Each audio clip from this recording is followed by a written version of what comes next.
Një besimtar që ka besuar në Allahun xhallahu ala, ai e madhron Zotin e tij. Nuk kupton që Allahu për ty jetë më i madhi.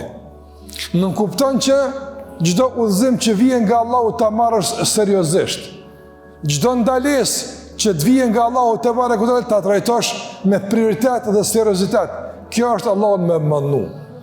Me mëndnu Allahun xhallahu ala do të thotë që ti marrësh me prioritet të gjitha udhëzimet që vijnë nga Allahu te barekuta. Madje ta madhësh Allahun xhallahu ala do të thotë që Allahu të jetë për ty synimi kryesor. Kënaqësia të jetë, kënaqësia Allahu xhallahu të jetë qëllimi më madhor dhe më i rëndësishëm në jetën tënde. Të gjitha qëllimet e tjera, synimet e tjera renditen dhe rreshtohen nën këtë qëllim dhe nën këtë objektiv dhe synim.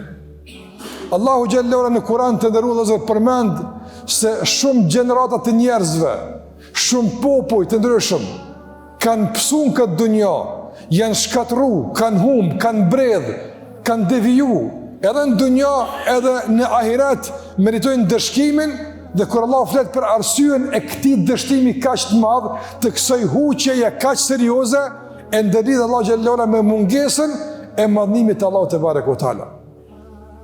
Prandaj Nuhi alayhis salam udhëzonte popullin e tij, i mësonte popullin e tij, si çdo pejgamber që ka bërë, tentonte me i mbrojt nga devijimet, nga rrugët e këqija, nga vezvesët dhe cytit e shejtanit. E kur ata refuzojnë, çka u thonë te Nuhi son? Ma lakum la tërgjune lillahi wa qara. Qka është puna juaj që me kaq thjeshtësi refuzoni udhëzimet e Allahut? Pse Allahu te ju nuk ka rëndësi? Pse Allahu te ju nuk është interesant? Pse udhëzimet e Allahut që bëjnë përshtypje? U qad khalaqakum atwara.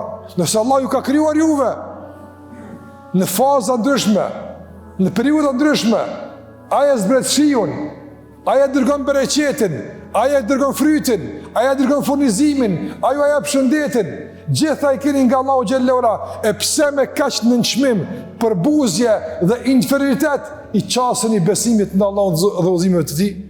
Ishte habije Nuhit alayhis salam, ishte thirrje për të provokuar mendjen e tyre. A është e mundshme që këso qasje të keni ndaj Allahut të manduar? Pastaj Allahu flet për popull tjetër se i kanë bërë Allahut shok në adhurim. A ka përbuzje më e madhe se me e konsideruar dikant barabart me Allahun te barekuta? Me i dhon njeriu tipare hyjnore, aftësi hyjnore që nuk i takojnë askujt pas Allahut te barekuta. A ka më përbuzje, më nënçmim, më dështim për një se kjo? Padyshim se nuk ka. E kur Allahu flet pse njerëzit e kanë bërë këtë punë, çka thonë? Për çka thonë Allah për këtë çështje? Ma qadarullah haqqa qadrihi. Problemi është se ata nuk e vlerësuan Allahun si duhet, nuk e madhruan Allahun sa duhet.